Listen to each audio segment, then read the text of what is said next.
আসসালামু আলাইকুম প্রিয় চাকরি প্রত্যাশী ভাই বোনেরা। আশা করি আলহামদুলিল্লাহ আপনারা সবাই অনেক ভালো আছেন এবং আল্লাহর অশেষ রহমতে সবাই অনেক সুস্থ আছেন। আজকে আরও একটি নতুন ভিডিওতে সবাইকে স্বাগতম। আপনারা যারা ১৯তম শিক্ষক নিবন্ধন সার্কুলার প্রত্যাশী তাদের জন্য রইল বড় একটি আপডেট। সম্মানিত ভিউয়ার্স, চলুন শুরু করি। আশা করি আপনারা সাথে থাকবেন। ১৯তম শিক্ষক নিবন্ধন সার্কুলার ও বড় দুঃসংবাদ, এনটিআরসি এই আপডেটটি প্রকাশ করেছে। চলুন ভিউয়ার্স আরও জেনে নিই বিস্তারিত। এতদিন যাবৎ বেসরকারি শিক্ষক নিবন্ধনের পরীক্ষা পদ্ধতি যেমন ছিল, বর্তমানেও ঠিক তেমন হবে কিনা সে বিষয়ে জানতে চাইলে এনটিআরসি সূত্র বলে, পরীক্ষা পদ্ধতিতে কোনোরূপ পরিবর্তন আনা হচ্ছে না।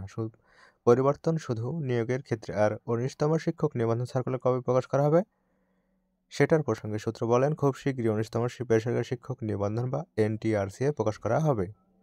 তাই বড় দুঃসংবাদ হলো, পূর্বের মতো ঢালাওভাবে সবাইকে আর পাশ করানো হবে না। তো ভিউয়ার্স, এই ছিল আজকের এনটিআরসি আপডেট। সবাই ভালো থাকবেন, ধন্যবাদ।